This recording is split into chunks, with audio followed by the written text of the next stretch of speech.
James White, Boxing Social, in association with Empire Fight Store and R Kings. I'm here with Blair the Flair. Cobbs, first of all, how are you doing, Blair? I'm doing wonderful. I'm just excited to be back in action and doing big things. Doing big things. Well, you've just signed with Nova Sport. Let's get started. Talk to me about that. Well, it was a let's just put it like this. It was a tough move to make because the people that I was with were like not able to produce and not able to move accordingly. So I had to make the move myself and get going. But I'm very happy to have made that move. Don King wasn't moving and not making anything happen. Obviously, I went pretty much inactive for a whole year, and I went multiple years inactive with the manager that I had before. So now I look forward to getting things going with the manager that I have now. That is doing big things and yet a whole lot of good stuff to come because Blair Flair is here, baby. Love that. So, what was it about Nova Sport that attracted you to them? Whoa, what attracted me to him is the fact that like he's working. He's always working. You know, if I went out to like let's say a convention, he was there. If I showed up at one of the fights, he was there. If he was always active and we spoke a few times, quite a few times actually. We and like this was something that I was working around possibly making happen for about a year and a half or so, and then when it finally came to a point of a dead end with the people that I do and that I did have, I had to make the decision to move on with Nova Sports. And you're now a stable mate of Chris Eubank Jr., other big names. How does that feel? Oh, it's exciting, man. It's fun. It's exciting to be like involved with Chris Eubank. He's a tremendous fighter. And we both have very interesting personalities. so it makes for a really good comedy and really good fun entertainment. Absolutely. Well, I want to talk about Chris Eubank Jr. He just fought on Saturday against Connor Benn. I just want to get your take on the fight. How did you see it? Oh man, what I saw was the egg, man. I saw the egg. Smacked across Connor Benn's face. It was hilarious. So no, I'm just playing. But anyways, what I saw was a tremendous fight. Both fighters did a great job at selling the fight. They did a great job at going pulling through and making the fight exciting as well. Connor Benn, the way just the sheer magnitude of the work rate and conditioning that he had almost makes no sense at all. You know, it was so crazy that like I was like, damn man, I need I need a blood sample. I need a sample of the water that he got. I need a sample. I need a urine sample before the fight's over. I need all kinds of stuff, man. What's in your gloves? I want to know, like, cause it's crazy. He worked so hard and did such a tremendous job putting everything on the line in that fight. Yes, he came up short, but he did a great job. Either way, it was a tremendous fight. I would love to see it again. Absolutely. How did you score it? Do you think the right man won? Yeah, absolutely. The right man won. Like the only way that you can give, and I understand how. I understand how you can give some of those rounds to Connor Benn just off of the sheer aggressiveness, but that doesn't mean that he was effective aggressiveness. Like just off of the sheer volume of punches, but that didn't mean that he landed those punches. Early in the fight, it looked like Eubank was winning the fight early and easy just from landing punches. Now the thing is, emotionally, because I am an emotional being, emotionally, I remember giving some rounds to Connor Benn just off of the fact that he was just active the way he was. It was incredible. But logically, I have to say that was illogical reasons for giving a round to Connor Benn. That's like giving somebody a freaking like home run point because he missed really good. Like he swung the bat really, really good. He didn't hit it, but he swung good though. You know what I mean? No, it's like I couldn't do that. Like you will see these replays of Connor Benn throwing huge big punches. Huge big punches and missing.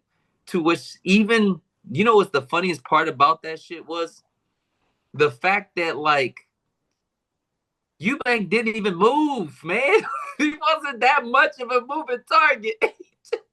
And then Connor Benn is throwing big shots and just barely missing, and things like that. It was a great fight though. I thought it was, even though I felt like Eubank won and definitely decisively won, I felt like it was still combative, entertaining enough, and had enough drama to see it again. I would love to see that fight again. And I almost immediately when that fight went off, I said all bets off. I didn't call it. I might as well not even call Connor Benn out anymore. First of all, that's crazy. Second of all, it looks like he might possibly look for a rematch. It was very good. It was a very good turnout. It was his biggest payday, and why not do it again in the UK? Yeah, so true. It is looking like a rematch is definitely on the cards, but he is a man that you want to share the ring with, isn't he? Absolutely, absolutely. And It'll be an honor. who else is there, Blair? I know there's a few names in the UK. You've got Jack Catterall, Josh You Taylor. got Jack Carroll. You got Josh Taylor. You got Patty Donovan, Lewis Crocker. Any one of those guys would be great. You know, um. So I would There love must to be be a someone part at of the it. top of the list. Who's the priority? In the US, your neck of the woods, you got Ryan Garcia as well. Who is your top name you're looking for? The top name is Ryan Garcia. The top name is Ryan Garcia. I'm supposed to be fighting Ryan Garcia tomorrow. It shouldn't be Rolly Romero. Nobody gives a fuck about a tune-up with Rolly Romero. Why are they promoting tune-up fights? And they're not even doing a good job. Like the fighters aren't even doing a good job. All you got is a really good sideshow with Teofimo Lopez at 140. What is he doing? Just fighting some random guy from Golden Boy Promotions. Like it was just it looked like just a little setup for Golden Boy to get some money, and kind of rob all the turkey people and the fans of what they really want to see, which is a rematch. But also, on the other side, it also looks like Devin Haney is a coward and really doesn't deserve that fight. Ryan deserves to be fighting somebody like me. Why do you believe you beat Ryan Garcia? Oh, well, for the same reason why Luke Campbell catches him with a left hand that has pillow fists.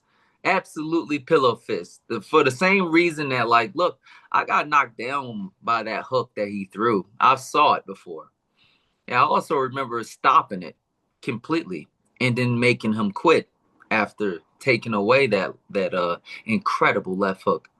And do I think I beat him? Absolutely. Do I think that he's gonna be just a pushover and an easy fight? Absolutely not.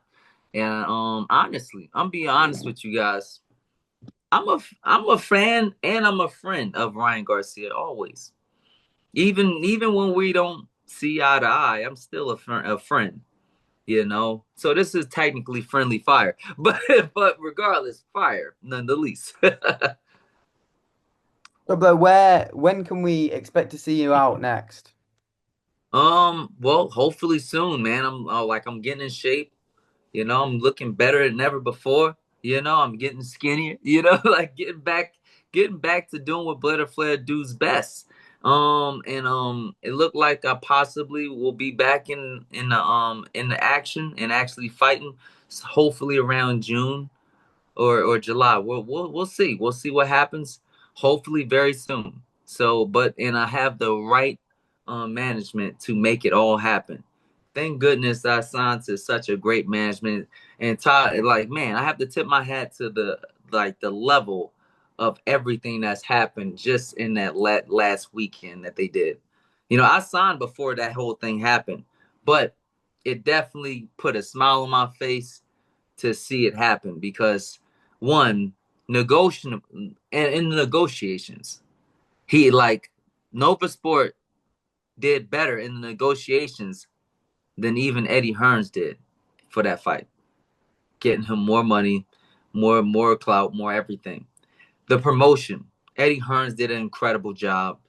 Turkey Al Sheik did an incredible job with financing the event, and everything worked out perfect. And I just love the fact that the manager that I have was even a part of something like that. And it gives me a lot of courage to go out there and believe that he's going to do the exact same thing for the greatest underdog story in Blair the Flair. Absolutely. Well, I appreciate your time, Blair. Hopefully, we see you out in June. Have you got a final message to the fans before then? Look out. Blair the Flair's coming, baby. You can check me out on Instagram, Twitter, Facebook at Blair the Flair for more exciting content. Official, BlairTheFlair.com. Woo! The most exciting man in boxing, Blair the Flair.